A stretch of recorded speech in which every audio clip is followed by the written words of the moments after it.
अब जतिजना साथीहरू आउनुपर्ने हो आइसक्नु भयो होला जस्तो लाग्छ मलाई। अझै 1-2 जना आउँदै हुनुहुन्छ भने आउनु होला। 5-7 मिनेट हामी केला भइसक्यौँ। अब क्लास सुरु गर्छौँ हामी। एन्ड देन हाम्रो आजको क्लास भनेको मेथड अफ ट्याक्स कम्प्युटेसन र एक्जाम अमाउन्ट्सहरूको बारेमा पनि हामी गफ गर्छौँ आजको क्लासमा। र आज भोलिको क्लास भन्दा पछाडि गएर हामी इन्कम फ्रम बिजनेस र इम्प्लोइमेन्ट कम्प्लिटली डिस्कसन गर्न सक्ने लेभलमा पुग्ने गरी अगाडि बढ्छौँ। अब जाउँ मेथड अफ ट्याक्स कम्प्युटेसनमा। हामीहरूले मेथड अफ ट्याक्स कम्प्युटेसनमा हामीले 3वटा कुरामा विभाजन गरेका थियौँ। पहिलो या दोस्रो क्लासमा नै हामीहरूले यस विषयमा कुरा गरिसकेका छौँ। जस्तो कि हामीसँग पर्सन छ र पर्सनमा पनि एउटा रेसिडेन्ट नेचुरल पर्सनको ट्याक्स कम्प्युटेसन कसरी गर्ने, रेसिडेन्ट नेचुरल पर्सनको, अर्को नन रेसिडेन्ट नेचुरल पर्सनको कसरी कम्प्युट गर्ने, नेचुरल पर्सनको कसरी कम्प्युट गर्ने र अर्को इन्टिटीको कसरी कम्प्युट गर्ने भन्ने बारेमा हामीहरूले के कुरा गर्यौँ भन्दा accessible income from business plus employment plus investment it gives total accessible income. यसमा हामीहरूले सेक्सन 12B 63 अनुसारको अमाउन्ट घटाइसकेपछि यसलाई हामीले ट्याक्सेबल इन्कम भन्यौँ।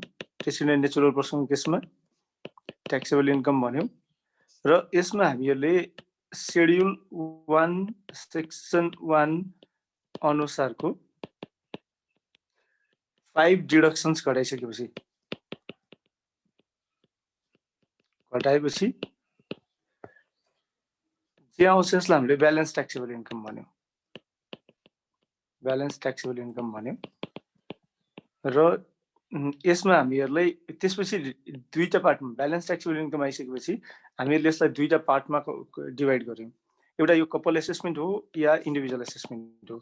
यहाँ मैले एउटा क्वेसन सोधेको थिएँ, खासमा यो क्वेसनको एन्सर आएको छैन। दुवैजना अर्निङ मेम्बर छन् विवाहित व्यक्तिहरू भने इन्कम कम्प्युटेसन इन्डिभिजुअल बेसिसमा गर्ने कि कपल बेसिसमा गर्ने र किन भन्ने क्वेसन सोधेको थिएँ। त्यसको एन्सर चाहिँ आएको छैन। कपल हो भने हामीहरूले 4,50,000 रुपियाँमा 1% र 0% भन्यौँ। कुन बेलामा 1% कुन बेलामा 0%, त्यो पनि हामीले डिस्कसन गरिसक्यौँ। त्यसपछि 1 लाख, त्यसपछिको 1 लाखमा 10% भन्यौँ, दुवैतिर 1 लाख नै आएको थियो। त्यसपछिको 2 लाखमा 20% भन्यौँ, दुवैतिर 20% नै थियो। त्यसपछिको 12,50,000मा 30% भन्यौँ र इन्डिभिजुअलको केसमा त्यो 13 लाख थियो भने बाँकी बचेको ब्यालेन्स अमाउन्टमा 36% भन्यौँ।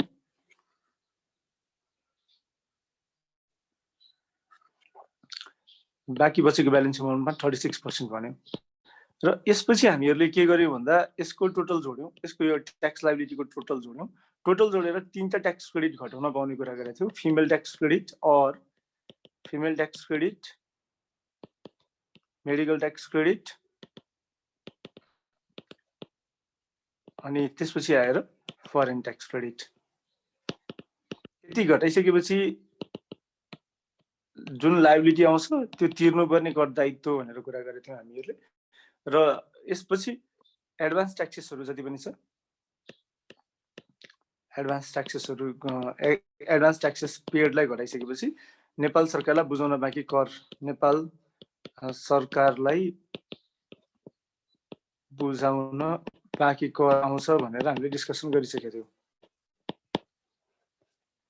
यस्तै नन रेसिडेन्ट नेचुरल पर्सन केसमा हामीहरूले के कुरा गर्यौँ भन्दा यही यो ऐजन नै हो। AI from business, from employment, from investment, total accessible income lace 12A 12B 63 it gives taxable income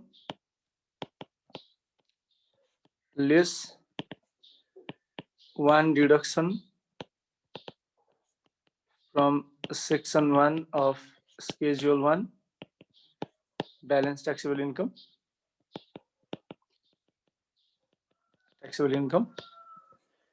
र ट्याक्स लायबिलिटी भनेको के हो भन्दा directly without any tax credits advance tax final withholding हुन्छ भनेपछि tax liability equals to balance taxable income multiplied by 25% भनेर हामीहरूले कुरा गर्यौँ भने इन्टिटीको केसमा एआई फ्रम बिजनेस हुन्छ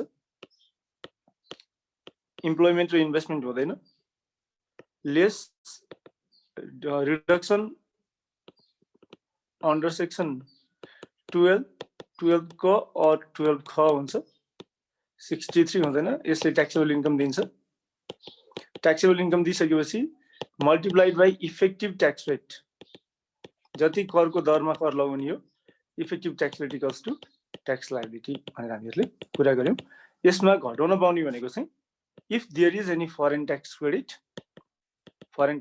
घटाउन पाइन्छ र एडभान्स ट्याक्सेसहरू घटाउन पाइन्छ र तिर्नुपर्ने कर दायित्व निस्किन्छ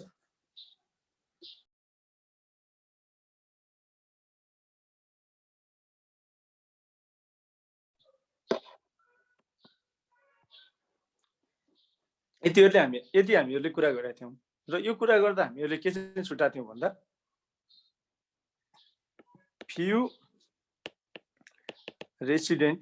few class of resident natural person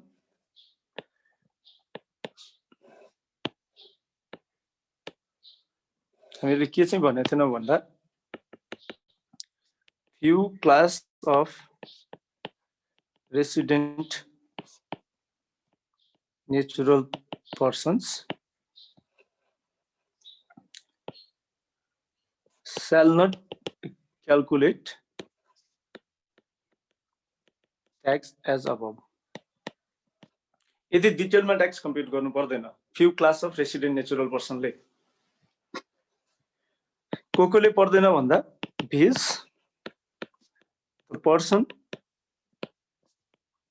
to whom section 4 subsection 3 is applicable अरु सबैले यसरी डिटेलमा गर्ने हो few class of resident natural person ले resident natural person है तपाईले हेर्नु होला इन्टिटीले पर्छ कि पर्दैन भन्दा इन्टिटीले डिटेलमा ट्याक्स कम्प्युटेसन गर्ने हो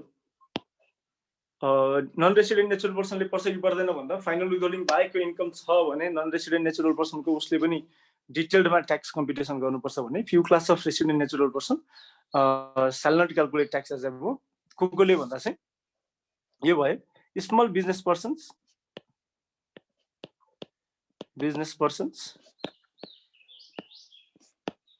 to whom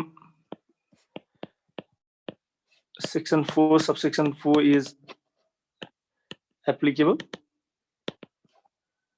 र अर्को भनेको चाहिँ small business persons to whom section 4 को is applicable डिटेलमा ट्याक्स कम्प्युटेसन गर्नु पर्दैन ट्याक्स नै तिर्नु पर्छ अब जाउँ applicability of section 4 subsection 3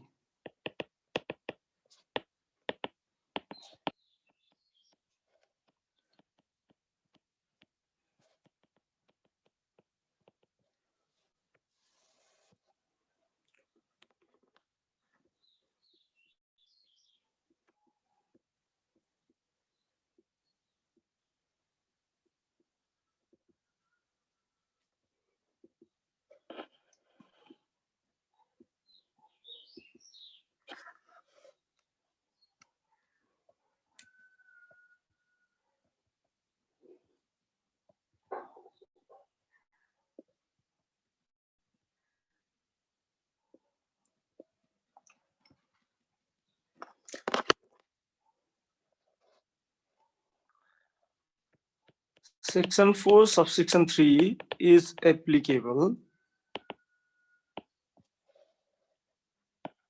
to a resident natural person. सबभन्दा पहिलो क्वेशन नै के आयो भन्दा रेसिडेन्ट नेचुरल पर्सनलाई एप्लिकेबल हुन्छ who fulfills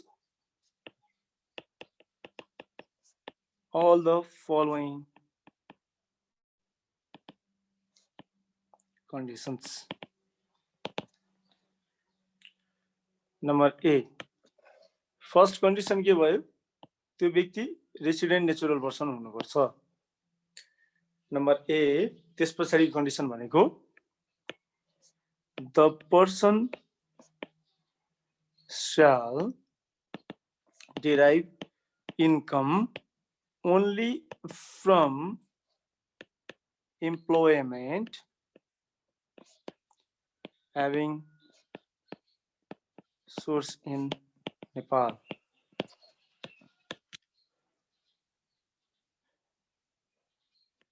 The person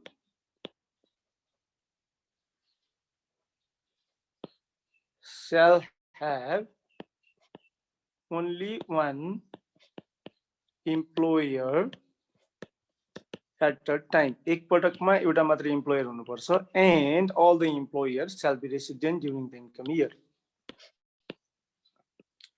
Employers shall be resident during the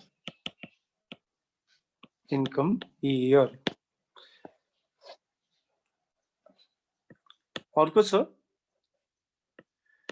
the person shall only claim such contribution to approved retirement fund that has been paid by the employer. Number E छ the person shall only claim such medical tax credit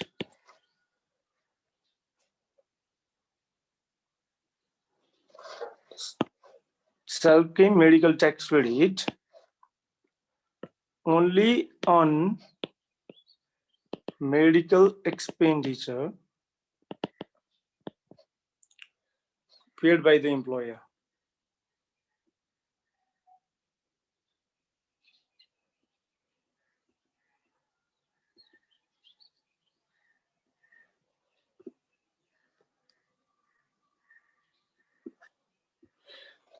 Expenditure paid by the employer. And last but not the least, and the last condition is the person shall not claim reduction under section 12. That is, हामीले reduction under section 12 को बारेमा discussion गरिसकेका छौं. Donation or gift to exempt organization यो claim गर्न पाएन.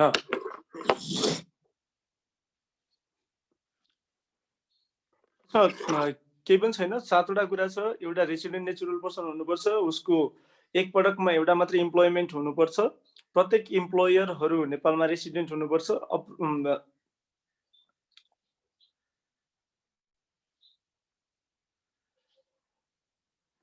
Employment having source in नेपालबाट मात्र इन्कम डेराइभ गरेको हुनुपर्छ, contribution to approve retirement fund only such amount that have been paid by the employer, medical tax credit only on medical expenditure paid by the employer, र the person shall not claim reduction under section 12. त्यो भनेको donation claim गर्न पाउँदैन.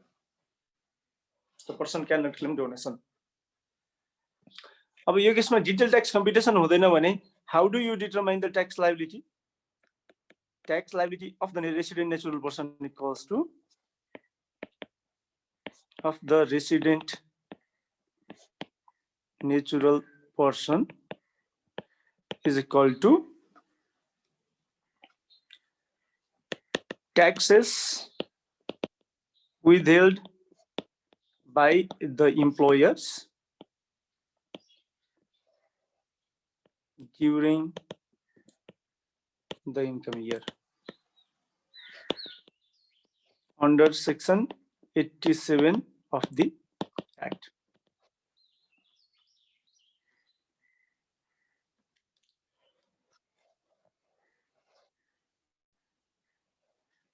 Obligation to pay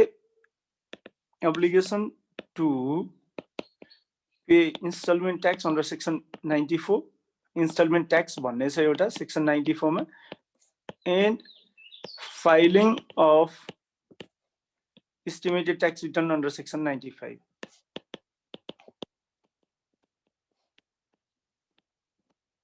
Section 95. For the person to whom section 4 subsection 3 is applicable, अर्थात यो 7वटै condition satisfy हुने person को tax liability भनेको उसको इम्प्लोयरले विथहोल्ड गरेको ट्याक्स अमाउन्ट नै हुन्छ भनेपछि उसको फर्दर ट्याक्स लायबिलिटी छैन। जति विथहोल्डिङ ट्याक्स हो त्यो नै उसको ट्याक्स लायबिलिटी हो, आफूले क्याल्कुलेट गर्दैन, उसको इम्प्लोयरले क्याल्कुलेट गरिदिन्छ भनेपछि अब उसले इन्स्टलमेन्ट ट्याक्स वा estimated tax liability estimated tax return बुझाउनु पर्छ कि पर्दैन भन्दा the person is रिलिभड from filing of estimated tax return and payment of tax in installment. यस्तो व्यक्तिले इन्स्टलमेन्ट ट्याक्स बुझाउनु पर्दैन र एस्टिमेटेड ट्याक्स रिटर्न पनि बुझाउनु पर्दैन। Obligation to file income return, आय विवरण बुझाउनु पर्छ कि पर्दैन त? अब यस्तो व्यक्तिले फाइल इन्कम रिटर्न आय विवरण बुझाउनु पर्छ कि पर्दैन under section 96?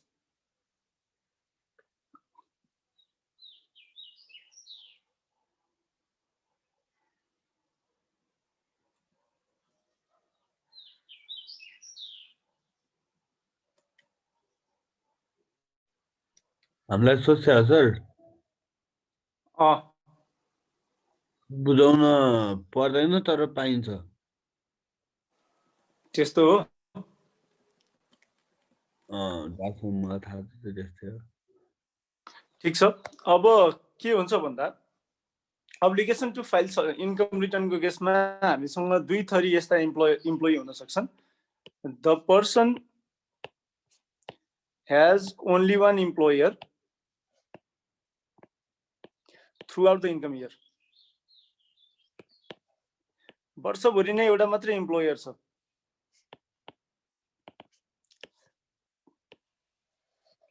The person has only one employer throughout the income year.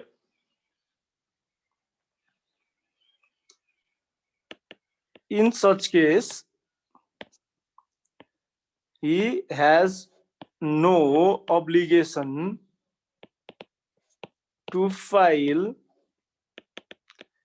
income return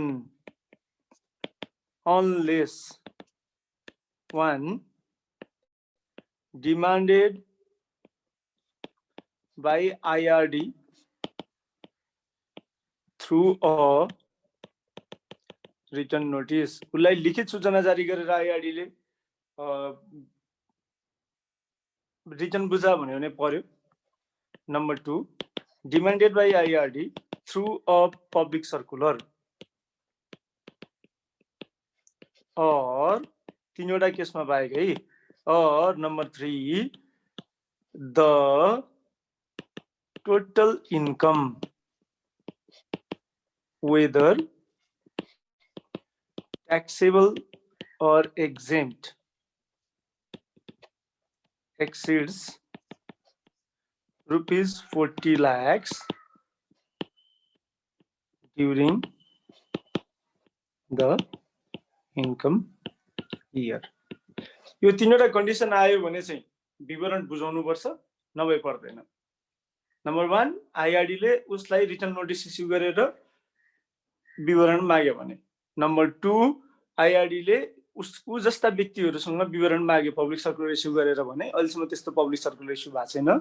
and number 3, the total income whether taxable or exempt exceeds rupees 40 lakh during the income year. अब अर्को चाहिँ कस्तो के हो भन्दा म साउन 1 गते एउटा इम्प्लोयरकोमा जागिर खान गएँ, 3 महिना जागिर खाएर छोडेँ, कार्तिक महिनाभरि मैले कामै गरिनँ, त्यसपछि फेरि म मङ्सिरमा अर्को इम्प्लोयरकोमा जागिर खान गएँ भनेको मतलब I have multiple employers during the income year. The person has multiple employers during the income year. यस्तो अवस्थामा उसले आय विवरण बुझाउनु पर्छ कि पर्दैन? यो तीनवटा त आइ नै हाल्छ. In such case he has no obligation to file income return unless 1 demanded by IRD through a written notice. Number 2, demanded by IRD through public circular. Number 3, the total income exceeds, total income भनेको taxable होस् कि नहोस् मतलब छैन, rupees 40 lakhs during the income year. Or fourth number is important.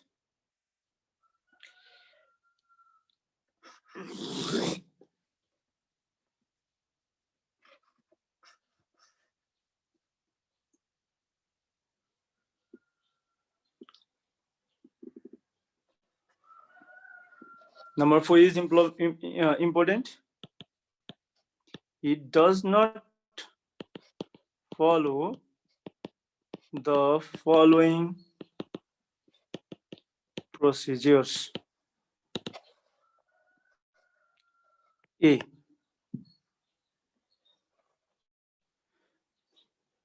तलको procedure उसले के गर्नुपर्छ? उसँग मल्टिपल इम्प्लोयर छ भने the person submits the certificate of payment received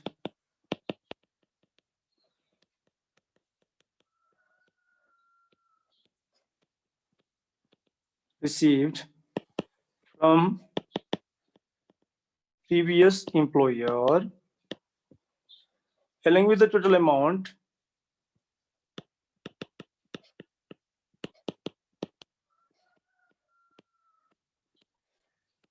withheld by such employer to new employer, and the new employer made the new employer has made necessary adjustment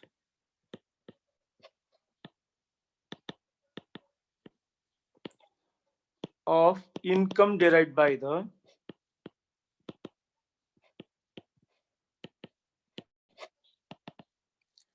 individual from previous employer and taxes withheld by such employer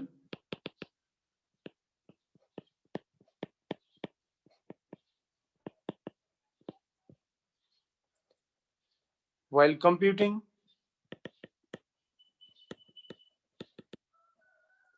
withholding tax under section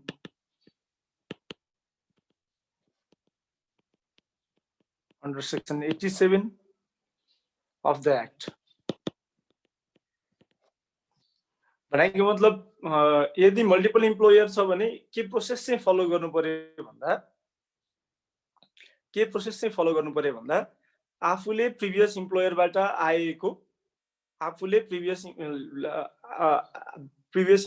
आएको स्यालेरीको certificate, पेमेन्टको certificate नयाँ इम्प्लोयरलाई दिनु पर्यो along with the amount of taxes withheld by the previous employer. त्यसपछि नयाँ इम्प्लोयरले के गर्नु पर्यो भन्दा उसले पहिलाको इम्प्लोयरबाट रिसिभ गरेको स्यालेरी अमाउन्टलाई एडजस्ट गरेर ट्याक्स कम्प्युटेसन गर्नु पर्यो र पुरानो ट्याक्स विथहोल्डिङ ट्याक्सलाई एडजस्ट गरेर ट्याक्स लायबिलिटी पे गरिदिनु पर्यो। यदि यो प्रोसेस फलो हुँदैन र if there are multiple employers the person has to file income return, र यो कहाँ लेखा छ भन्दा इन्कम ट्याक्स डाइरेक्टिभमा लेखा छ है, यो मैले भनेको होइन, इन्कम ट्याक्स डाइरेक्टिभले भनेको हो। And income tax directive has been placed above circular.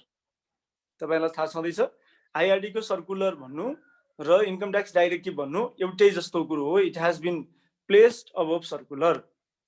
Tax clearance certificate कसरी लिने त? अब tax clearance certificate, finally we have the point of tax clearance certificate for the persons to whom section 4 subsection 4 is applicable.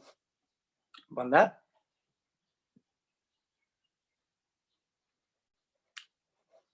it can be obtained after proving all tax liabilities have been paid. After proving all tax liabilities have been paid.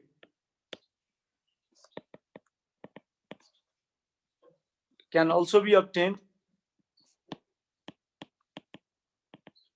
through the employer. इम्प्लोयरले पनि लिदिन सक्छ। सजिलो छ employment इन्कमको केसमा, जति इम्प्लोयरले उसको expenses देखाएको छ त्यही बराबरको अमाउन्टलाई यता इन्कम देखाएर ट्याक्स तिर्यो भने सकियो।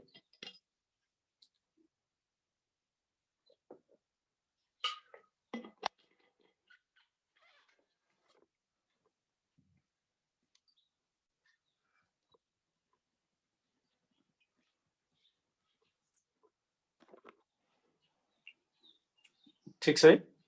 अब अर्कोमा जाउँ। कसले चाहिँ डिटेलमा ट्याक्स कम्प्युटेसन गर्नु पर्दैन भन्दा person who अप्ट्स section 4 subsection 4।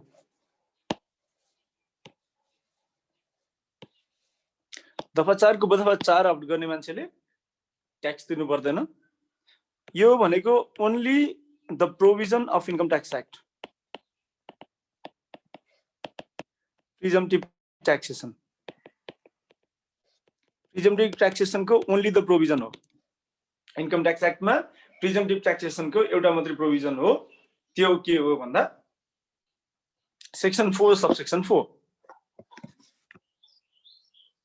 First point, applicability of section 4 subsection 4।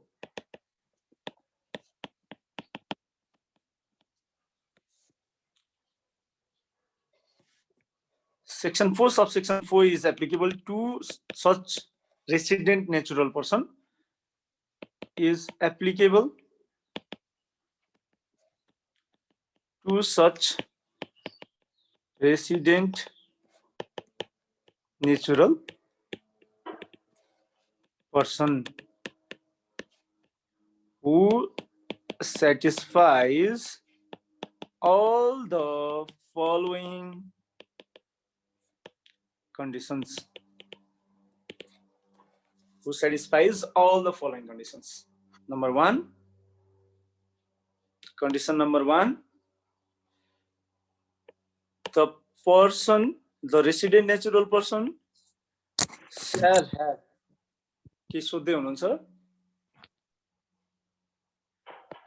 income only from business. 4(3) only from employment थियो भने 4 को subsection 4 only from business having source in Nepal during the income year.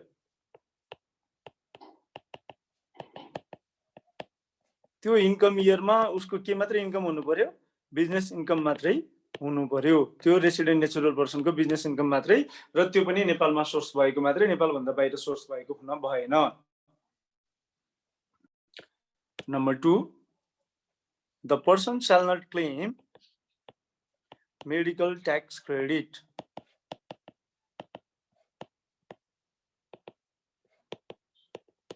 त्यस्तो व्यक्तिले section 51 अनुसार medical tax credit claim गर्नु भएन।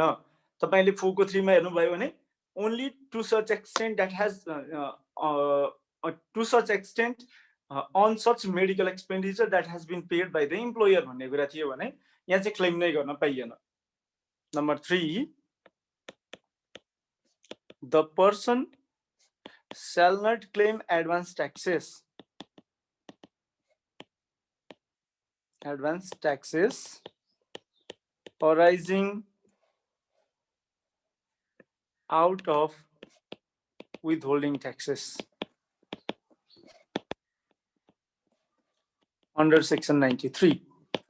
हामी withholding tax को ओभरअल कुरा पढेपछि हामीले withholding tax मा कुरा एउटा कुरा गर्यौं, एउटा फाइनल withholding इन्कम हुन्छ, अर्थात withholding जुन इन्कम सँग रिलेटेड ट्याक्सेसहरु फाइनल हो त्यसलाई एडभान्स ट्याक्स को रूपमा क्लेम गर्न पाइदैन। तर फाइनल विथहोल्डिङ इन्कम सँग रिलेटेड पेमेन्ट सँग रिलेटेड बाहेकका जति पनि पेमेन्टहरु हुन्छन् ती पेमेन्ट सँग रिलेटेड विथहोल्डिङ ट्याक्सेसलाई चाहिँ एडभान्स ट्याक्स को रूपमा ट्याक्स क्रेडिट क्लेम गर्न पाइन्छ भनेर हामीहरुले कुरा गरेका थियौं यो भन्दा अगाडि। अब यदि म सेक्सन 4 को सबसेक्सन 4 अप्ट गर्न चाहन्छु भने I need to forgo the amount of advance taxes arising out of withholding taxes, that is taxes withheld by the agents must be forgone, र त्यो पनि मेरो लागि ट्याक्स लायबिलिटी सरह नै भयो।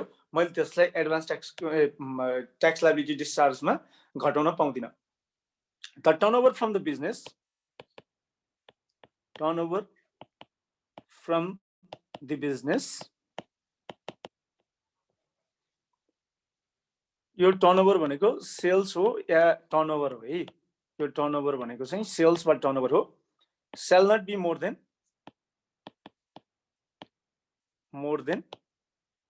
rupees 20 lakhs.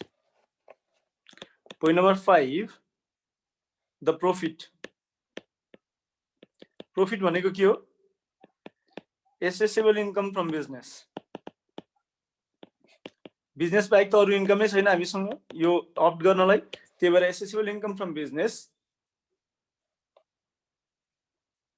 shall not exceed rupees 2 lakhs.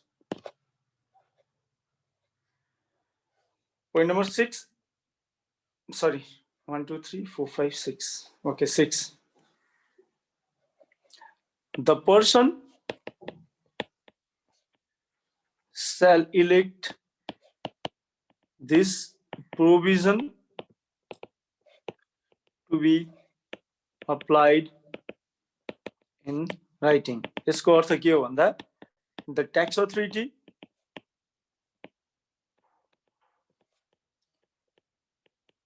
cannot force taxpayer to opt presumptive taxation. It must be at the will of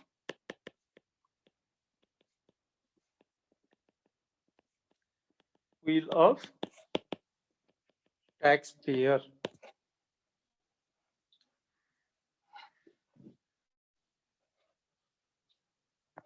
Written application दिनुपर्छ। And finally, the person shall not be registered for that purpose.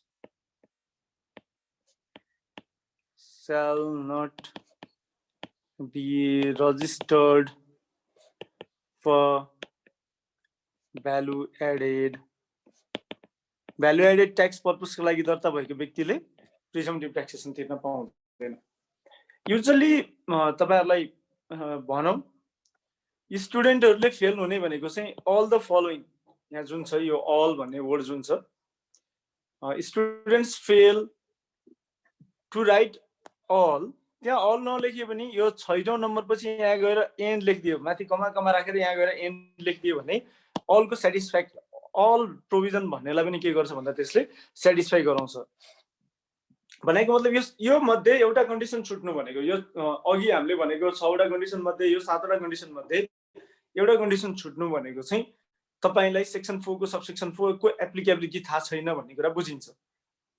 जस्तो or condition छ भने यदि लमा or condition छ भने तपाईहरुलाई समस्या छैन है, अर कन्डिसन छ भने समस्या छैन। अर कन्डिसन छ भने एउटा छुट्नु भनेको पनि आयो यति भएपछि कुरा हुन्छ भन्छ, मार्क्स दिन्छ। तर एन्ड कन्डिसन छ भने एउटा कन्डिसन पनि छुट्न हुँदैन। It is a end condition, it is an end condition, त्यो कुरालाई ध्यान दिनु होला। र एक्जामिनेसनमा सबै कुरा लेख्नुपर्छ यदि आयो भने। यो टर्नओभर भनेको चाहिँ के हो?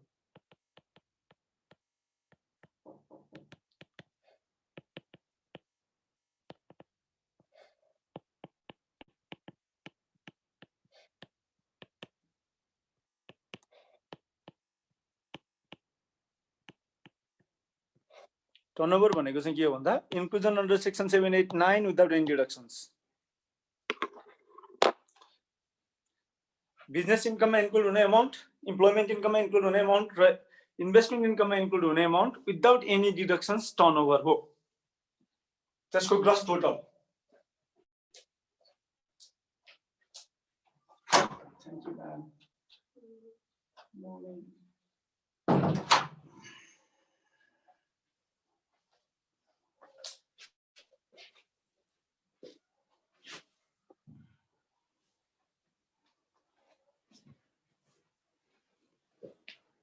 केही छ क्वेसन?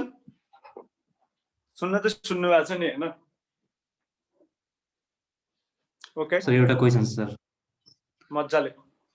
यो हाम्रो यो अगाडि चाहिँ प्रिभियस इम्प्लोयरको सर्टिफिकेट चाहिन्छ भन्नुभयो नि सर, यसमा चाहिँ साइमल्टेनियसली एउटा मान्छेले चाहिँ जस्तै एउटा कलेज टिचरले चाहिँ दुईटा कलेजमा सेम डेमा पढाइरहेछ भने यसको के हुन्छ सर? 4-3 लगाउनै पाएन भनेको उले इन्कम रिटर्न बुझाएर ट्याक्स तिर्नुपर्छ। इन्कम रिटर्न इफ बुझाउनु you have multiple employer at a time त्यो बेलामा सेक्सन 4.3 लाग्न पाएन। If you have only one employer at a time त्यो बेलामा सेक्सन 4.3 लाग्यो। अघि तपाईले जुन भन्नुभयो त्यो चाहिँ multiple employer at a time हो, बुझ्नुभयो? म हेर्दैछु सर। हेर्नु त ल, मैले 1 मिनेट दिएँ तपाईलाई।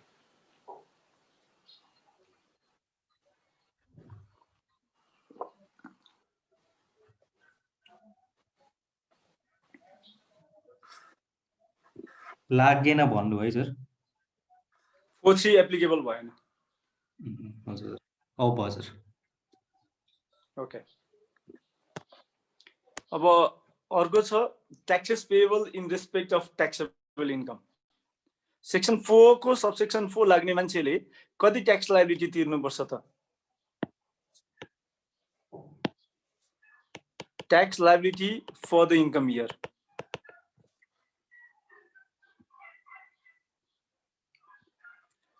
For the income year,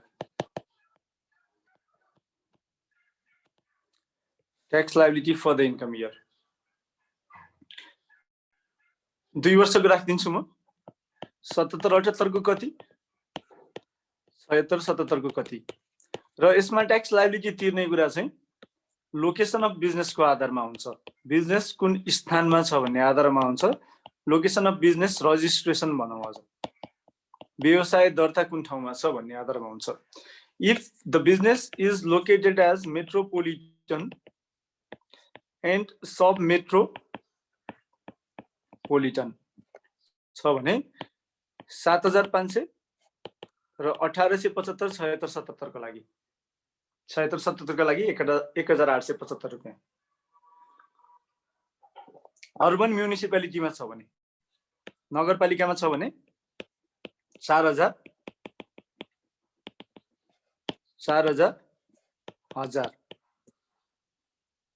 र गाउँपालिकामा छ भने, रुरल म्युनिसिपालिटीमा छ भने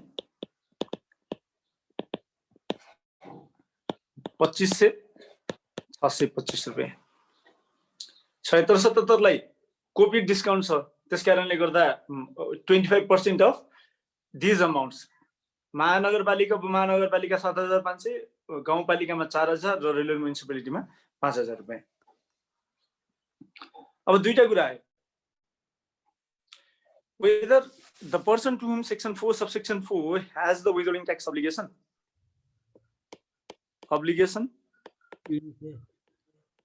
हजुर। रुरल म्युनिसिपालिटी भनेको गाउँपालिका हो। रुरल म्युनिसिपालिटी भनेको गाउँपालिका, अर्बन म्युनिसिपालिटी भनेको नगरपालिका। Obligation to withhold tax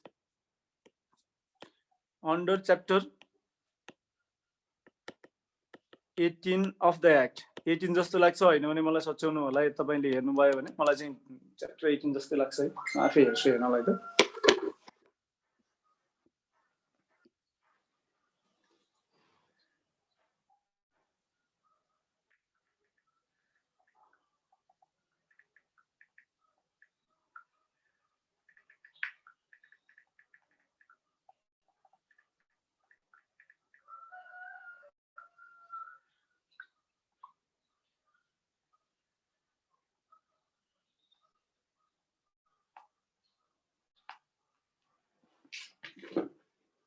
Obligation to withhold tax under Chapter 18 of the Act.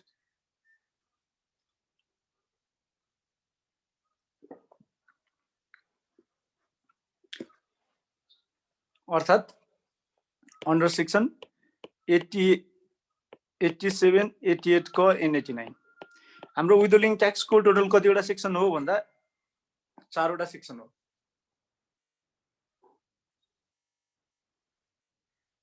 withholding tax को कतिवटा सेक्सन हो भन्दा 4वटा सेक्सन हो।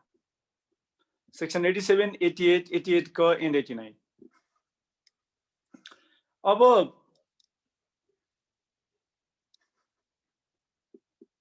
हामी डिस्कसन गर्दैछौं whether a person who opts for section 4 subsection 4 has the obligation to withhold tax under section 87, 88, 88 ko or 89 or not, and 89 or not भन्दा the resident natural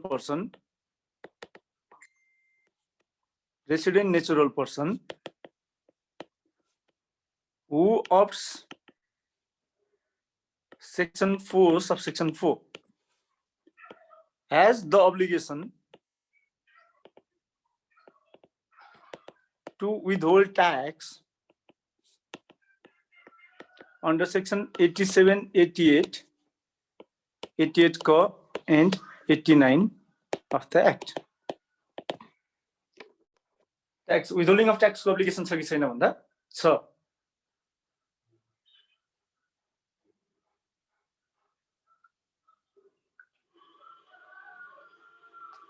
withholding of tax obligation छ कि छैन भन्दा छ।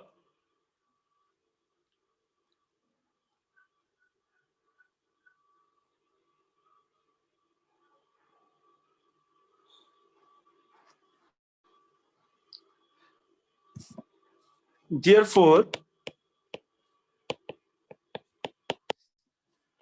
has to withhold tax while making payments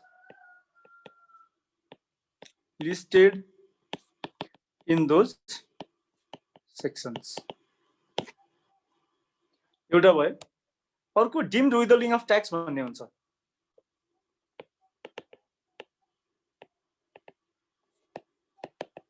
taxes अर्को deemed withholding of taxes हुन्छ। In case any payment received by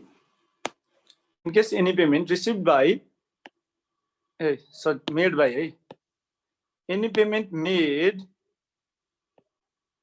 by the person who opts section 4 subsection 4 in case any payment made by the person who opts section 4 subsection 4 is subject to withholding of tax under section 87, 88, 88 ko or 89, and the person fails to withhold tax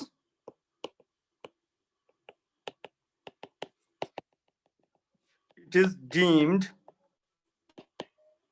that the taxes have been withheld when the payment is made. Tax withhold गर्ने बिर्सियो भने नि tax withhold भएको मानिन्छ। अर्थात् there is obligation of presumptive taxpayer to withhold tax. यदि कुनै पेमेन्टमा tax withholding of tax attract हुन्छ भने withholding tax चाहिँ withholding tax चाहिँ लगेर के अरे tax withhold चाहिँ गर्नुपर्छ, TDS काट्नुपर्छ। अब अर्को कुरा आयो फाइलिङ withholding tax को obligation आएपछि filing of withholding tax return।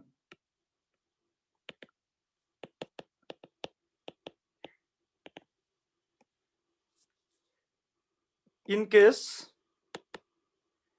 there is actual or deemed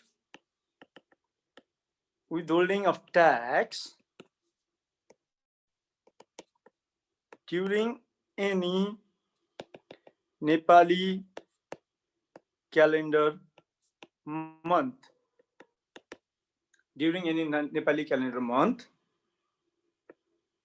the presumptive taxpayer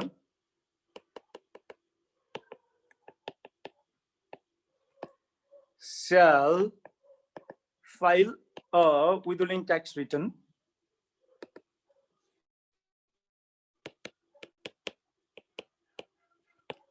within 25 days of next month. यसको अर्थ के हो भन्दा the accounting of withholding tax is maintained on monthly basis and same shall be followed by a resident natural person of section 4 subsection 4.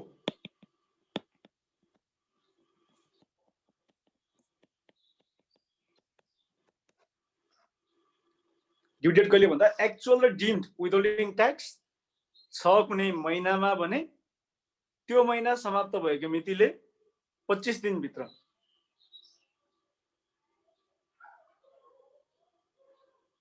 विथहोल्डिङ tax return लगेर बुझाउनु पर्यो। अब fees in case of failure to file withholding tax return, fees कति हो भन्दा fees equals to withholding tax amount involved, त्यो return मा involve भएको withholding tax amount involved multiplied by 2.5% per annum for month or part of month. महिना वा महिनाको भागको लागि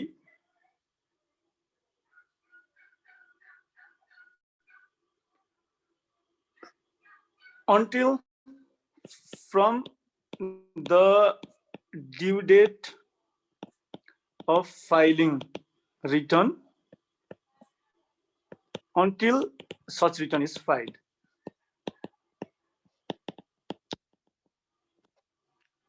In withholding tax return file गर्ने due date सकिएको मितिदेखि रिटर्न फाइल नभइन्जेलसम्मको लागि 2.5% per annum for month of part of month को लागि भनेपछि डेज बेसिसमा हैन मन्थ बेसिसमा कम्प्युट गरेर मन्थमा पनि फ्र्याक्सनल बेसिसमा होइन होल नम्बरको बेसिसमा कम्प्युट गरेर अर्थात एक महिना एक दिन भनेको 2 महिना गरेर विथहोल्डिङ ट्याक्स अमाउन्ट जति इन्भल्भ हुन्छ त्यो रिटर्न सँग रिलेटेड त्यसमा फीज लगाउँछ।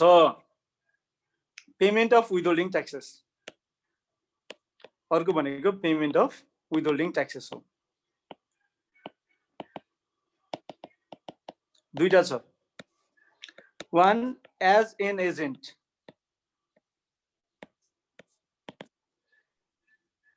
इन्ट्रेस्ट लाग्दैन हजुर विवरण नबुझाएर त ब्याज लाग्दैन नि, विवरण नबुझाएर ब्याज लाग्दैन। ओके रिटर्नको लागि मात्रै हैन, पेमेन्ट गर्ने अहिलेको कुरा भएको रिटर्न हो, अब पैसा तिर्न बाँकी छ नि। Payment of withholding taxes as an agent, एजेन्टको रूपमा हो भने चाहिँ the withholding agent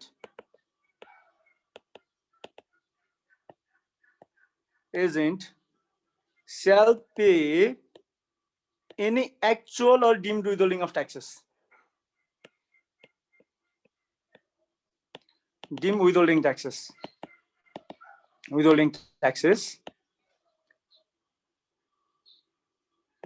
withheld during any Nepali calendar month.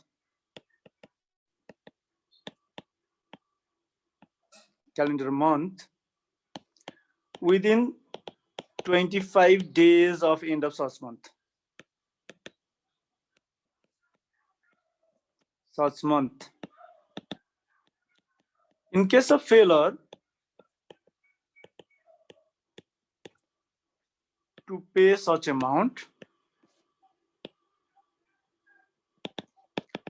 interest shall be levied. Interest equals to withholding taxes due to be paid multiplied by 15% per annum for month or part of month. From the due date of making payment until such payment is made.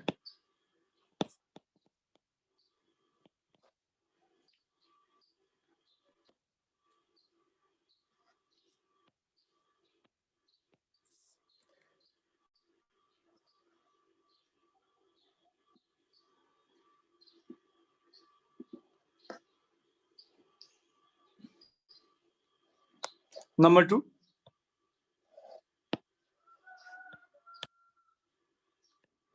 as in withholding.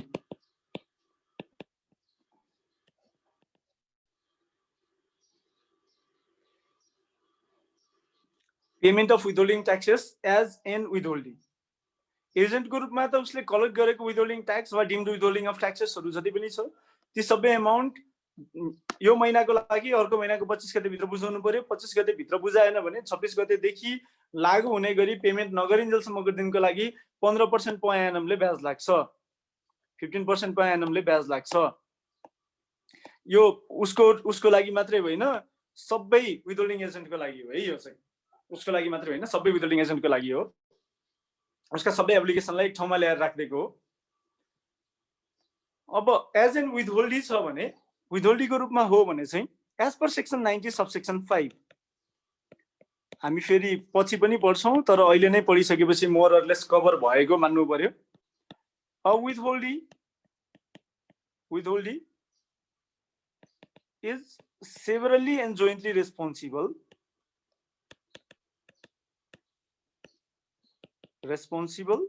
along with an withholding agent, with an withholding agent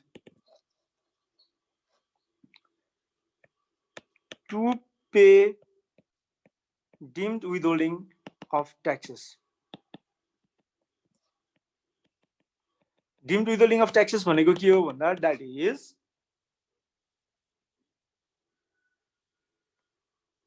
that is the payment received by the withholdee is subject to TDS under section 87, 88, 88 or 89, and the withholding agent fails to withhold taxes. Deemed withholding of tax भनेको के हो भन्दा, receive भएको payment चाहिँ TDS लाग्ने payment हो, तर विथहोल्डिङ एजेन्टले TDS नकाटी पैसा पठाइदियो भने, इन केस कुन बेलामा भन्दा, इन केस अब त्यसलाई डिम्ड विथहोल्डिङ अफ ट्याक्स हुन्छ।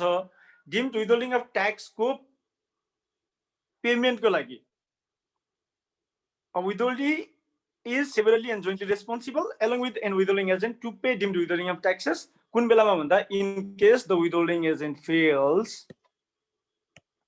हेर्नु है, कुन बेलामा रेस्पोन्सिबल हुने हो भन्दा, the withholding agent fails to make payment of such deemed withholding of taxes.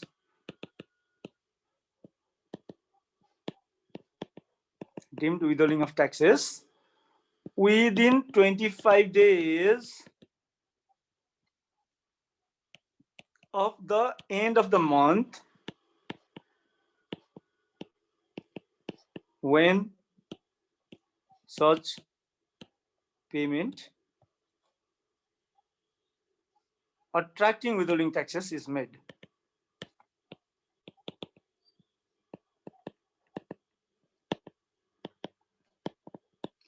Responsible कहिले हुन्छ भन्दा ट्याक्स विथहोल्ड नगरिकन विथहोल्डीलाई पेमेन्ट गर्यो र विथहोल्डिङ एजेन्टले अर्को महिनाको 25 गते भित्र त्यस्तो विथहोल्डिङ ट्याक्स तिरेन भने विथहोल्डी पनि रेस्पोन्सिबल हुन्छ. इन सच सर्कमस्टेन्स यस्तो अवस्थामा the विथहोल्डी shall deposit the deemed withholding of taxes within 25 days of the expiry of due date for withholding agent.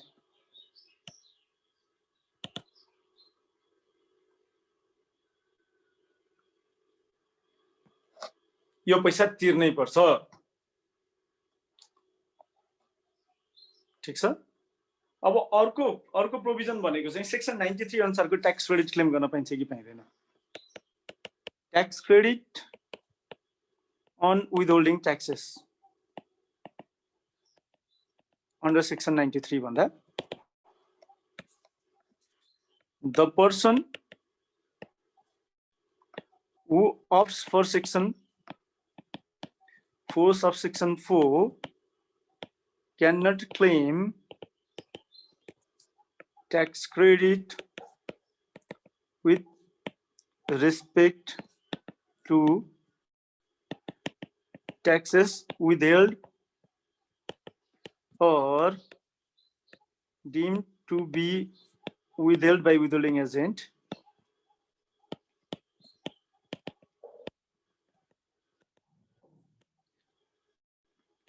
under section 87, 88, 88 ka and 89.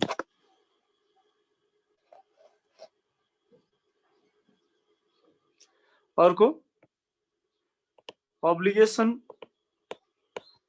to pay taxes in installment and file estimated tax return. Presumptive tax वाला estimated tax return file गर्नु पर्छ कि पर्दैन? Installment tax बुझाउनु पर्छ कि पर्दैन भन्दा no, there is no such obligation.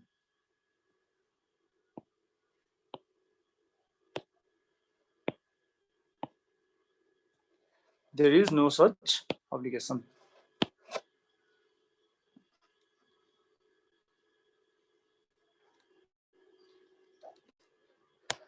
Obligation to file income return. Income return चाहिँ फाइल गर्नुपर्छ कि पर्दैन?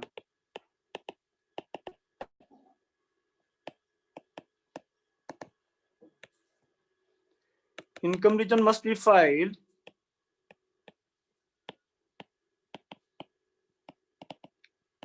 within 3 months of the end of income year.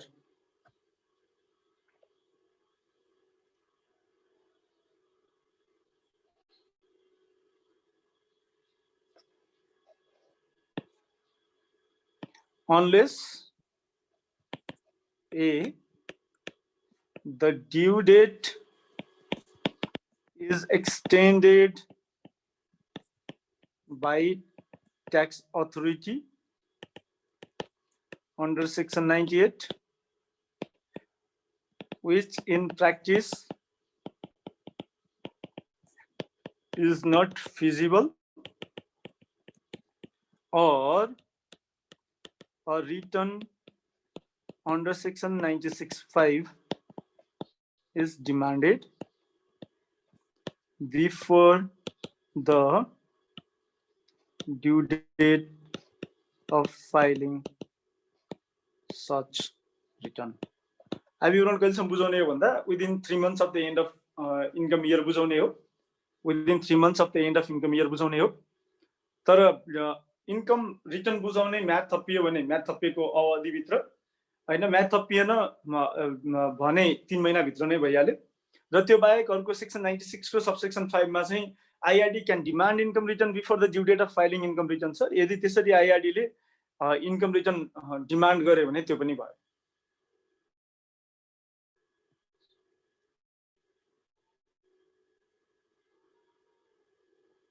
अब अर्को छ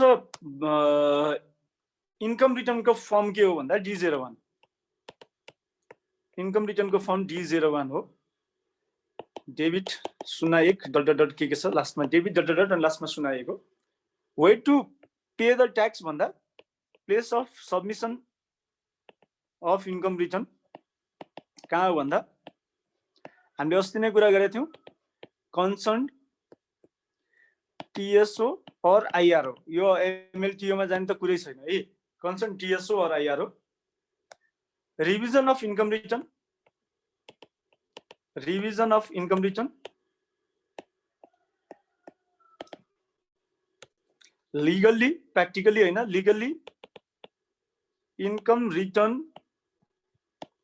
may be revised within 1 month of submission of such return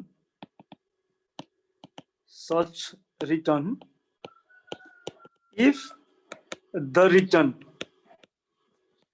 were submitted within due date of filing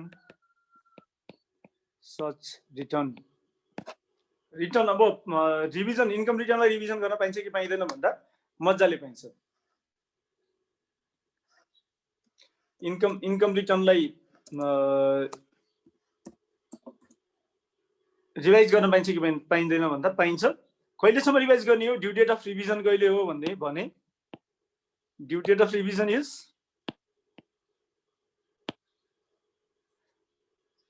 within 1 month of submission of such return। condition छ यसको, if the return were submitted within due date of filing such return।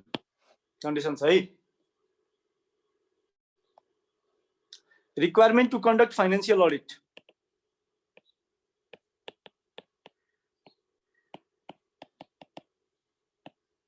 financial audit no,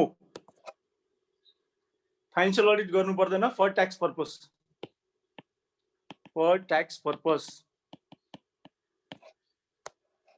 financial audit गर्नु पर्दैन for tax purpose. applicable fees if there is delay in filing of income return. Income return file गर्न delay भयो भने fee कति हो भन्दा ₹100 per month हो। यस्ता व्यक्तिले इन्कम रिटर्न फाइल गर्नलाई ढिला भयो भने फी कति तिर्नुपर्छ भन्दा ₹100 प्रति महिना। Interest if income taxes are not paid by due date। Tax payment को ड्यू डेट असोजमा शान्त हो। ट्याक्स पेमेन्ट जुन थियो 7,500 थियो, ड्यू डेट इज असोज end of next income year. अर्को वर्षको असोजमा शान्त हो र ड्यू डेटमा if tax is not paid by the due date, interest interest is equal to unpaid amount multiplied by 15% per annum per month or part of month from the expiry of due date till the payment is made. This is all about presumptive taxation. This is all about presumptive taxation.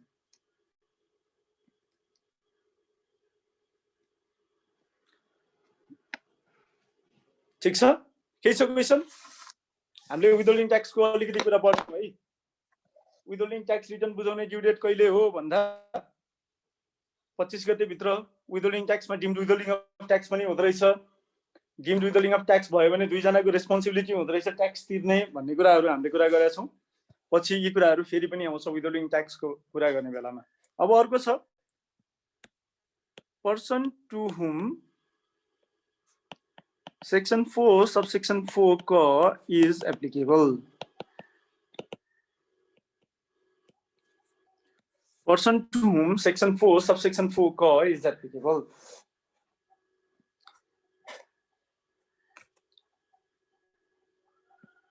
Section 4, subsection 4 क is applicable to a resident natural person. तीनटै resident natural पर्सनलाई हो 43444444 क if he satisfies all the following conditions.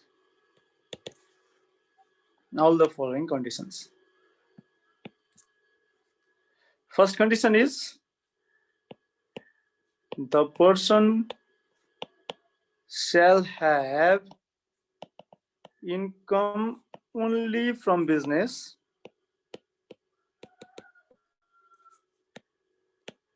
having source in Nepal during the income year. Number B,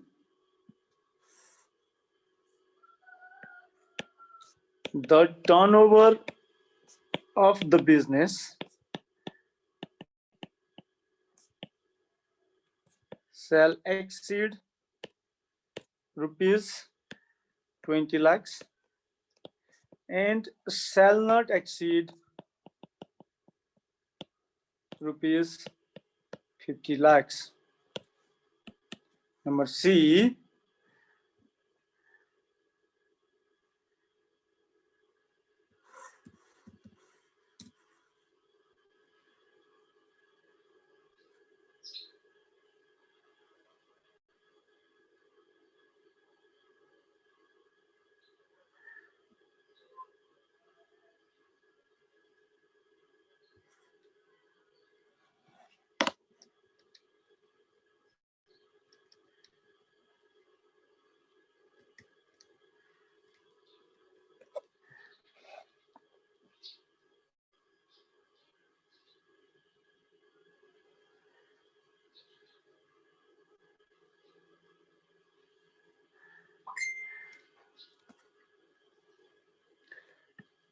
the person shall not be registered for value added tax purpose. And number D. D is important.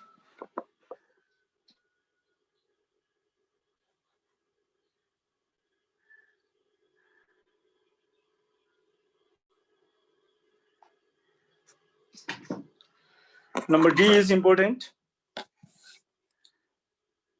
The person shall not be dictionary.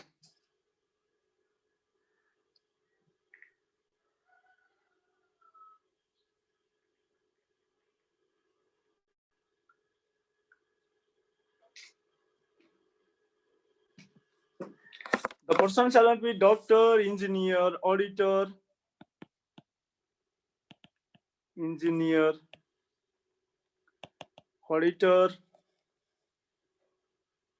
lawyer,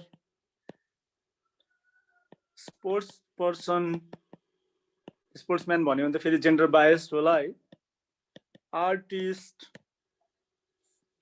consultant, or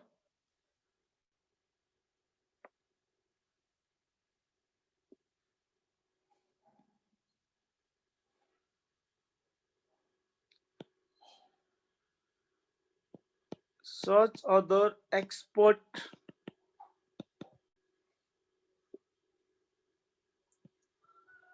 or consultants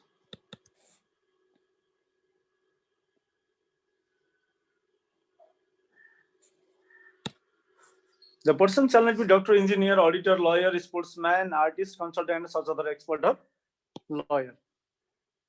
Or expert or lawyer, such other one, or expert or lawyer or consultant. भनेपछि the person's income, यसलाई म भन्छु the person's income shall not be derived in the capacity of expert or personal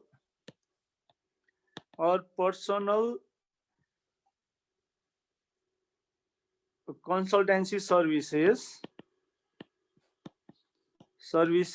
such as doctor, engineer, lawyer, auditor, sports person, artist, 8वटा छ है, sports person, artist or consultant भयो 1 2 3 4 5 6 7 8वटा 1 2 3 4 5 6 7 8 चिकित्सक, engineer, doctor, engineer, lawyer, auditor, sportsman, artist.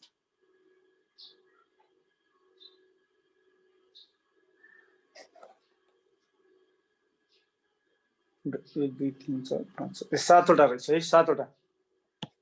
7वटा छ भनेपछि section 4 को subsection 4 को यो 4वटा condition satisfy भयो भने मात्रै लागू हुन्छ।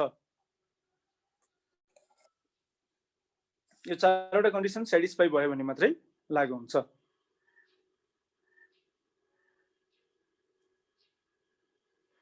Tax payable. What is the amount of tax liability?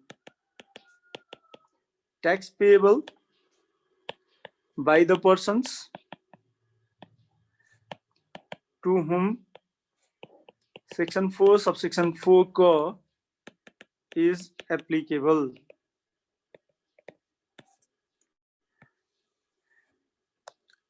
Tax payable by the person to whom section 4 subsection 4 co is applicable. Calculate taxable income.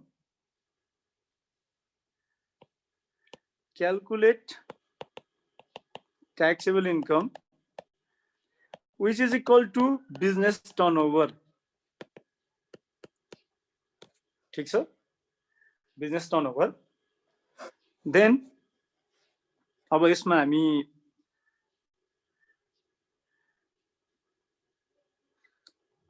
तीनटा कोलम बनाएर हेर्छौं है ट्याक्स लायबिलिटी कम्प्युटेसनमा।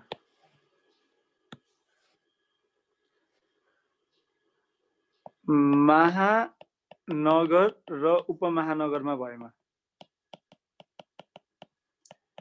नगरपालिकामा भएमा र गाउँपालिकामा भएमा यो 77-78 को लागि हेर्दैछौं हामीले। 77-78 को लागि हेर्दैछौं हामीहरुले। गाउँपालिकामा भएमा व्यवसायको स्थान चाहिँ व्यवसायको स्थान महानगरपालिका, उपमहानगरपालिका वा गाउँपालिकामा छ भने component of turnover up to rupees 20 lakhs.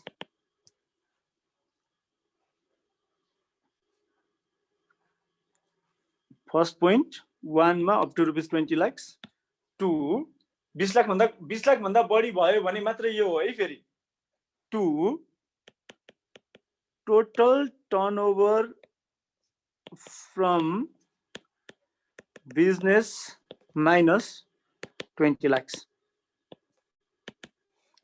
7,500 4,000 2,500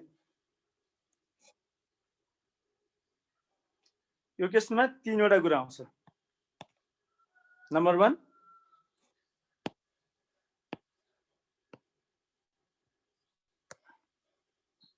7,500 4,000 20 lakh सम्मको टर्नओभरमा 7,500 4,000 र 2,500 सकियो बिजनेस के छ मतलब भएन अर्को बिजनेस भनेको business retail business of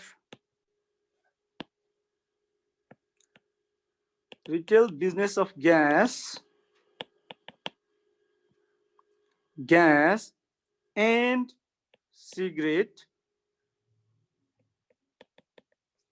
plus any other commission based business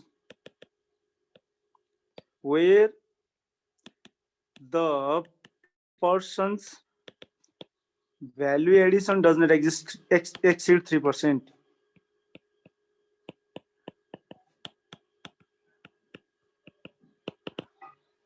Does not exceed 3%.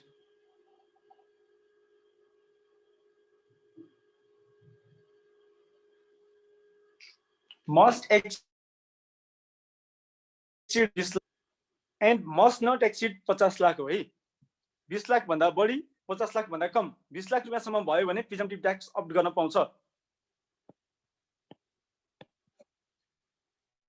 यो गुड्सको बिजनेस हो है फेरि गुड्सको बिजनेस हो भने यो केसमा 0.25% अफ रिमेनिङ टर्नओभर यहाँ हामीले जुन रिमेनिङ निकालेका छौँ यो अमाउन्ट जुन छ त्यो अमाउन्ट 0.25% 0.25% पर्सेन्टेजमा माथि फ्ल्याट अमाउन्टमा तल पर्सेन्टेजमा A B all other goods यो बाहेक बाँकी सबै गुड्सको केसमा 0.75% 0.75% and then 0.75%. Number C all services को केसमा 20 लाख भन्दा माथिको अरु बाँकी सबै सर्भिसको केसमा 2% 2% and 2%. For example Ram Kumari is a retailer of gas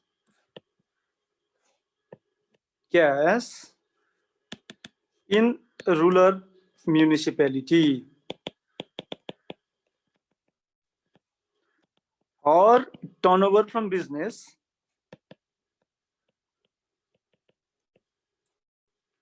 during income year 207778 is rupees 42 lakhs. She has no other income. Calculate tax liability. Section 4 is mandatory. Ramkumari is a retailer of gas in rural municipality भनेपछि उसको business छ business हुनासाथ she is a resident person. उसको business छ business भएपछि उसको habitual place of abode नेपालमा भयो so that she is a resident natural person. Number 2 her business turnover exceeds rupees 20 lakhs and does not exceed rupees 50 lakhs. Condition number 2 satisfied. Number 3 she is not registered for VAT. त्यो पनि लेखिदिन्छु म. She is not registered for VAT purpose. किनकि gas बेच्नलाई VAT मा दर्ता हुनु परेन. VAT purpose को लागि दर्ता छैन. Number 3 and number 4 she is not doctor engineer lawyer or something like that. यो चारवटा त्यो सातवटामा परेन. त्यही भएर she has to opt section 4 को. अब उसको ट्याक्स लायबिलिटी कति हो भन्दा चाहिँ 20 lakh रुपैयाँसम्म on rupees 20 lakhs on first rupees 20 lakhs 2500 रुपैयाँ हो उसको ट्याक्स लायबिलिटी कति हो भन्दा on first rupees 20 lakhs कति हो 2500 हो अन ब्यालेन्स, ब्यालेन्स भनेको कति छ 42 lakh minus 20 lakh at the rate 0.25% equals to 22 lakh को 0.25% भनेको कति हुन्छ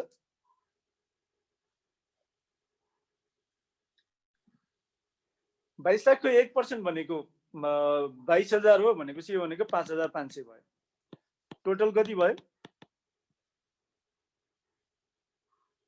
8,000 उसको टोटल टैक्स लायबिलिटी हो 8,000 रुपैयाँ for income year 2076-77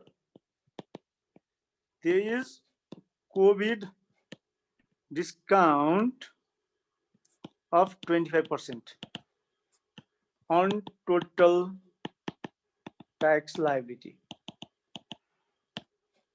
covid discount छ 25% को भनेपछि उसले यदि यो 76-77 को लागि हुन्थ्यो भने चाहिँ उसको ट्याक्स लायबिलिटी 6,000 रुपैयाँ मात्रै हुन्थ्यो कुरो बुझ्यो बुझ्यो होला बुझिएन भनेपछि बुझियो भनेर बुझेँ मैले सर एउटा क्वेसन यो यही व्यक्ति चाहिँ यदि भ्याटमा दर्ताको भएको भए के हुन्थ्यो सर यही व्यक्ति भ्याटमा दर्ता भएको भए यो त लाग्दैन थियो यो सेक्सन त हैन तर उसको के हुन्थ्यो ट्याक्स लायबिलिटी यो व्यक्ति भ्याटमा दर्ता भयो यसरी क्याल्कुलेट गर्नु पर्थ्यो उसको उले एसेसेबल इन्कम फ्रम बिजनेस भन्थ्यो उले एसेसेबल इन्कम फ्रम इम्प्लोइमेन्ट भन्थ्यो इन्भेस्टमेन्ट हुन्थ्यो टोटल एसेसेबल इन्कम क्याल्कुलेट गर्थ्यो D3 विवरण भर्थ्यो भनौं न D2 नभरेर D3 भर्थ्यो हुन्छ हस् सर सर यो 25% भ्याटमा दर्ता नहुँदा यो पाइने 25% पेबल हो डिस्काउन्ट हो अघिकोमा तपाईले लेख्दाखेरि चाहिँ त्यो 25% इफेक्टिभ लेखेको जस्तो लाग्यो टेबलमा ए सरी First वाला 50% जुन- डिस्काउन्ट हो मिस्टेक भएछ 50% डिस्काउन्ट हो मैले चेन्ज गर्ने 50% डिस्काउन्ट हो सरी अघि 75% डिस्काउन्ट थियो यो चाहिँ 50% मा झर्या हो ए मैले एकचोटी समराइज गरेँ है अघिको यो कुरा 25% डिस्काउन्ट हो सर यो 50% डिस्काउन्ट हो 75% डिस्काउन्ट अगाडि प्रिजम्पटिभ ट्याक्समा चाहिँ 75% डिस्काउन्ट ओके सर मैले एकपटक समराइज गरेँ रेसिडेन्ट नेचुरल पर्सन हो भने उसले डिटेलमा ट्याक्स कम्प्युटेसन गर्नुपर्छ डिटेल ट्याक्स कम्प्युटेसन भनेको के हो भने इन्कम फ्रम बिजनेस D3 को विवरण भर्ने हो विवरण हामीले विवरण हेर्यौं भने we have 4 types of income return हामीले इन्कम रिटर्न हेर्यौं भने हामीसँग 4 थरी इन्कम रिटर्न छ D01 D02 D03 र D04 D01 सेक्सन 44 अप गर्नेलाई D02 सेक्सन 44 क लागू हुनेलाई D04 natural person having total income greater than 4 million and who is not involved, who is not required to file D3 return. File income return. Action है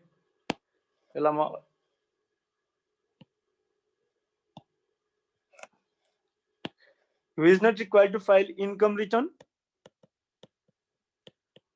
other than as an effect of section 97(2). 40 lakh भन्दा माथिको income भएको कारणले गर्दा मात्रै अरु कारणले गर्दा उले इन्कम रिटर्न भर्नु पर्दैन सेक्सन 97(1) को कन्डिसन स्याटिस्फाई हुन्छ यसको अर्थ के हो भन्दा the person satisfies the conditions of section 97(1)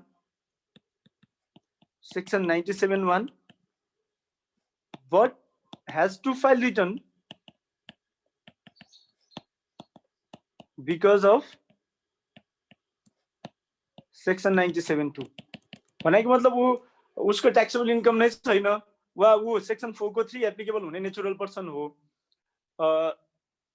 उसको त्यो वर्षको इन्कम भनेको क्यापिटल गेन ट्याक्स मात्रै छ अरु केही पनि छैन उसको त्यो वर्षको इन्कम भनेको गाडी भाडा मात्रै हो अरु केही पनि छैन सेक्सन 113 को गाडी भाडा मात्रै, अरू केही पनि छैन र प्राइभेट फर्म पनि छैन। त्यसपछि आएर त्यो मान्छेले फाइनल विथहोल्डिङ इन्कम मात्रै जेनेरेट गर्छ भने यो मध्ये कुनै एउटा कन्डिसन हो भने त्यो व्यक्तिले त्यस्तो रेसिडेन्ट त्यस्तो नेचुरल पर्सनले इन्कम रिटर्न फाइल गर्नु पर्दैन। तर यदि उसको 4 मिलियन भन्दा बढी भयो भने चाहिँ इन्कम रिटर्न फाइल गर्नुपर्छ। अर्थात् there is no involvement of detail tax computation, विवरण मात्रै भर्नुपर्छ भने D4। अब कसले चाहिँ D3 भन्दा अल अदर पर्सन्स।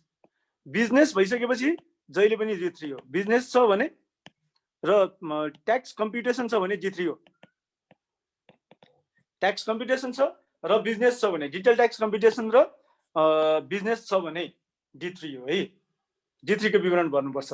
भनेको मतलब यदि कुनै व्यक्ति ले सेक्सन 4 को 4 क वा 4 सेक्सन 4 को 4 एप्लिकेबल भएन भने ट्याक्स कसरी कम्प्युट गर्छ भन्दा डिटेलमा ट्याक्स कम्प्युटेसन गर्छ भन्ने कुरा बुझौँ।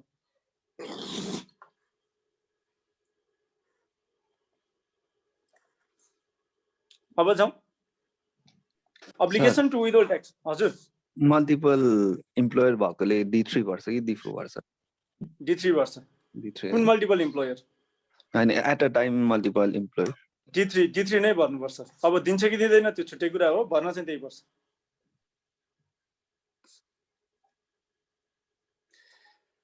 अब अब्लिगेसन टु विथहोल्ड ट्याक्स माथिको जस्तै हो है। माथि हामीले कुरा गरेका थियौँ अब्लिगेसन टु विथहोल्ड ट्याक्स। म अब चाहिँ समरीमा लेख्छु, तपाईहरुले माथिबाट पनि बुझ्न सकिहाल्नुहुन्छ। Withhold tax, if the person made payment during any month of those amounts subject to TDS under section 87, 88, 88 or 89, the person shall withhold tax. Tax withhold गरेन भने के हुन्छ?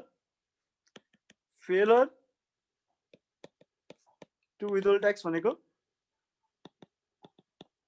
deemed withholding of tax हो।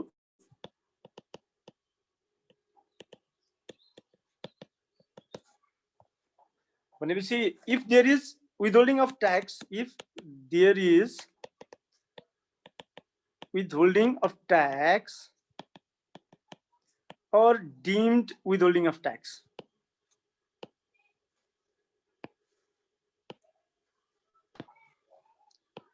deemed withholding of tax, the person shall file a withholding tax return within 25 days of the month. यही हामीले भनेको, हामीले पहिला पनि यही भनेको थियौं। Such taxes withheld or deemed to be withheld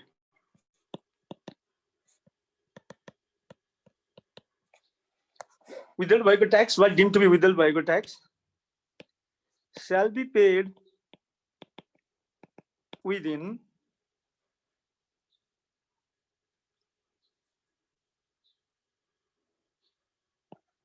such date when the person has to make payment of installment.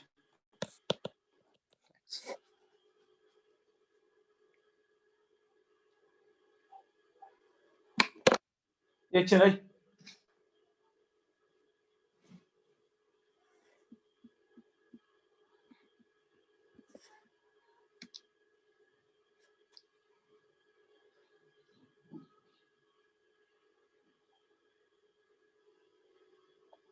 मैले यहाँ थोरै मिस्टेक गरेँ जस्तो लागिरहेछ।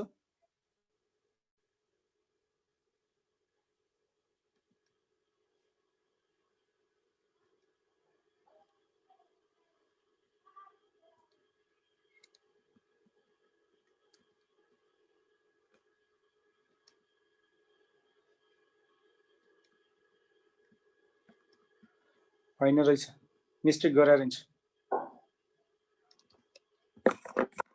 यसको अर्थ के हो भने दुईटा कुरा।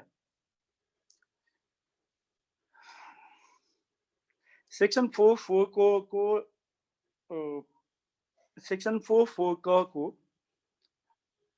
एप्लिकेबिलिटी भएको रेसिडेन्ट नेचुरल पर्सनले जति ट्याक्स विथहोल्ड गर्छ, विथहोल्डिङ ट्याक्स र डिम्ड विथहोल्डिङ अफ ट्याक्सेस तिर्ने ड्यू डेट भनेको due date for payment of withholding tax and deemed withholding tax coincide with its installment tax payment due date, but the return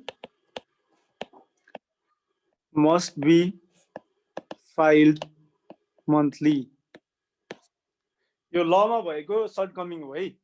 विथहोल्डिङ tax return चाहिँ monthly file गर्नु पर्यो, तर tax तिर्ने due date भनेको चाहिँ instalment tax जहिले तिर्ने हो त्यही बेलामा तिर्नु पर्यो। त्यसो भए सबभन्दा पहिला त हामी इन्स्टलमेन्ट ट्याक्समा जानु पर्यो।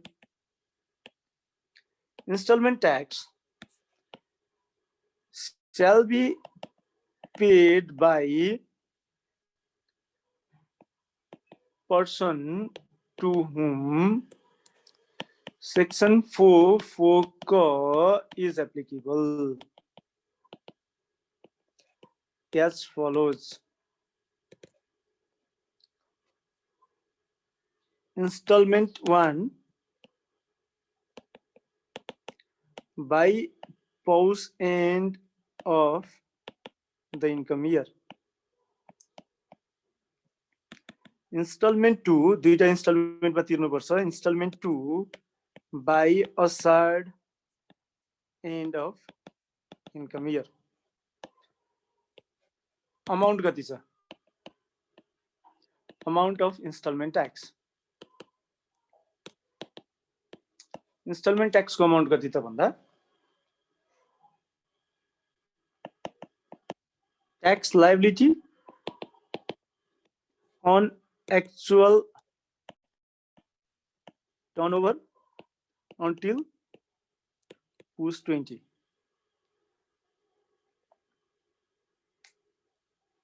Tax liability on actual turnover until push 20. कुरा बुझ्यो? एउटा एक्जाम्पल लेखेर कुरा गरौँला अहिले। By assigned end 2000 of the income year, by assigned end of the income year, amount to be deposited equals to estimated tax on estimated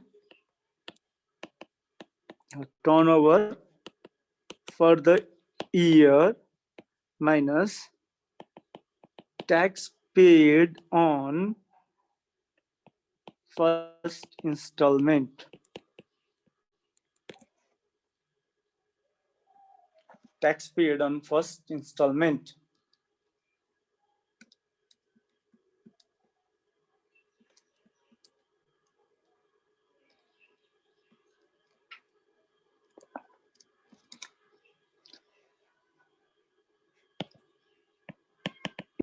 Estimated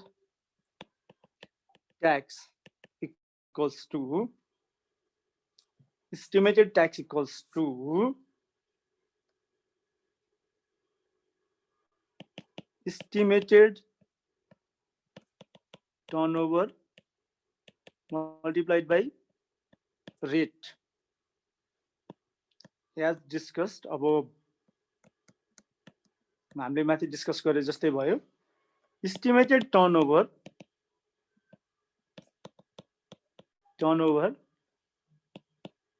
shall be calculated on the basis of actual turnover until assigned 20. Example,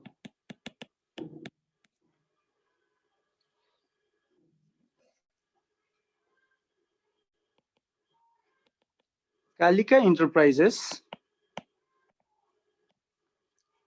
a retailer of everything.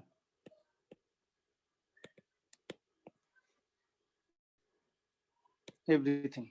A retailer of everything, dealing in goods. At urban municipality. As following details of income, turnover for income year 2077-78.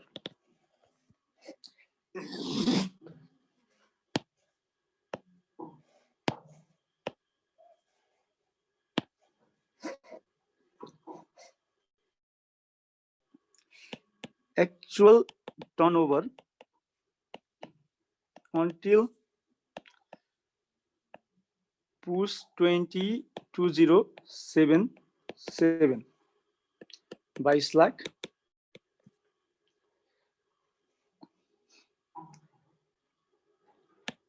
Actual turnover until Ashadh 20 2078, 45 lakh. Estimated turnover for last 11 days of Ashadh 2078, 3 lakh. Calculate the amount to be deposited in first and last installment under section 94. तपाईहरुलाई homework भयो.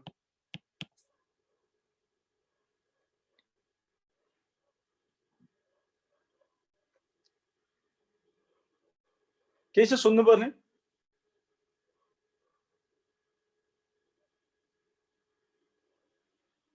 सोध्नु पर्ने के छ यसमा?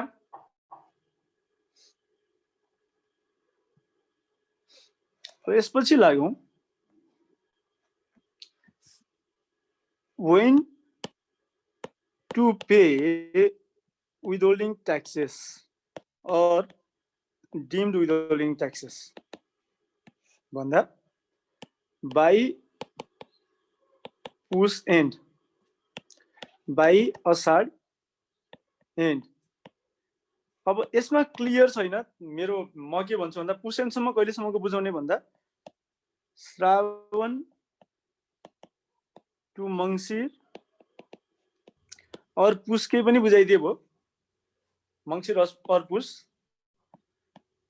पौष to जेठ वा अषाढ. अषाढको कहिले लगेर बुझाउने भन्दा अषाढको चाहिँ बाई असोज एन्ड लगेर बुझाइदिने, किनकि लिगल प्रोभिजन क्लियर छैन. Month of Ashadh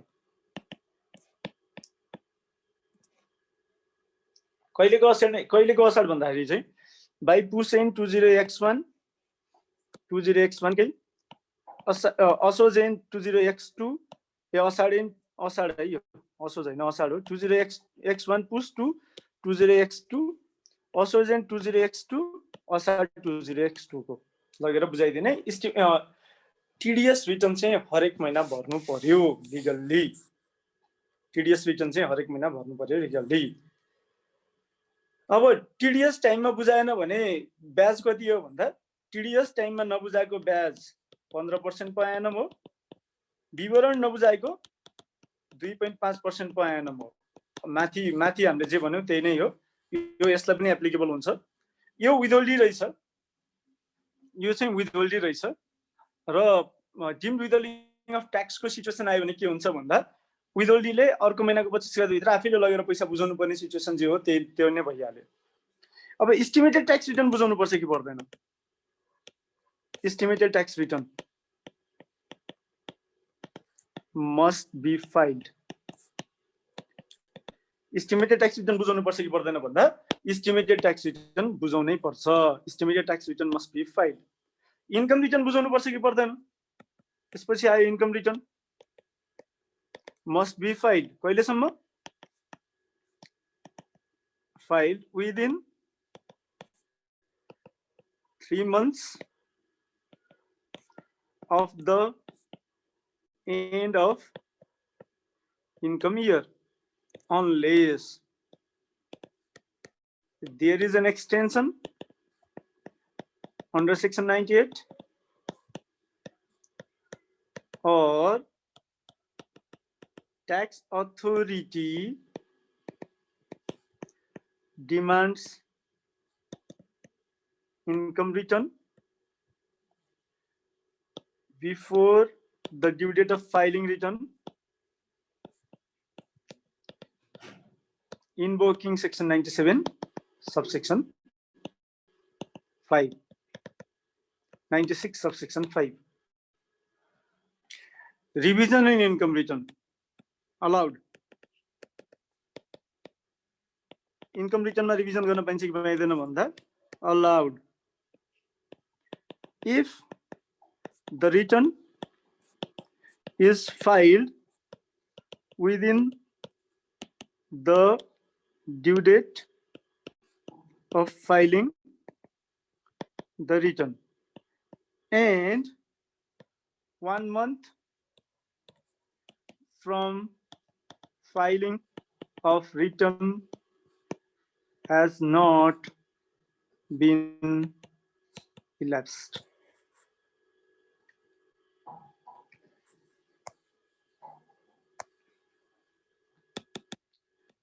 Failure to file return attracts fees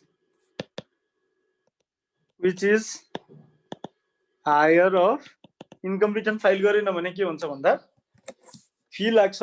कति हो higher of? A ₹100 per month or B 0.1% per annum of turnover from the due date of filing return until a return is actually filed. मैले estimated tax return file गरेन भने के हुन्छ भन्ने कुरा चाहिँ लेख्न बिर्सेछ है। If estimated tax return is not filed, fee shall be payable. कति भन्दा A ₹5,000 or B 0. assessable income, whichever is higher.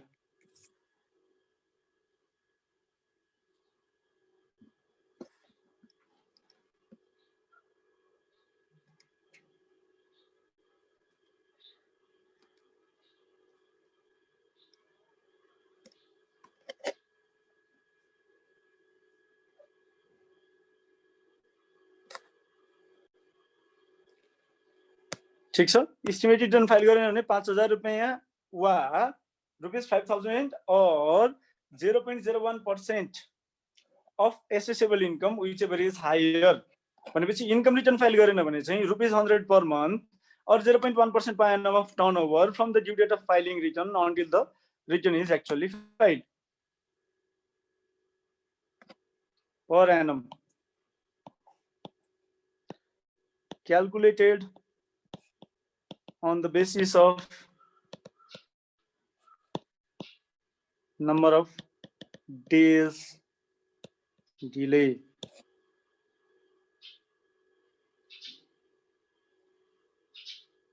This is all about section 4, section 4 ka.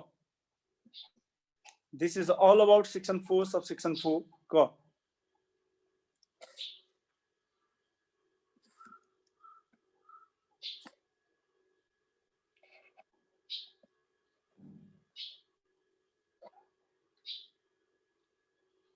अब यसपछि लागौँ। केही छ क्वेसन?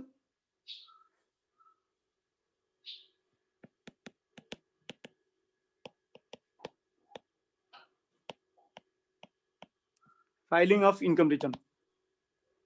सर यसमा 0.1% परिणाम छ नि सर। हजुर त्यसमा असोजिनबाट काउन्ट हुन्छ कि एक्सटेन्सन लेभल केसमा पुसिङ पछि काउन्ट हुन्छ? असोज एन्ड पछि काउन्ट हुन्छ। म्याथ थपेको केसमा एक्सटेन्सन ल्याएको छ भने पनि हजुर पुससम्म एक्सटेन्सन ल्याएको छ भने पनि असोज एन्डबाट काउन्ट हुन्छ। ओके।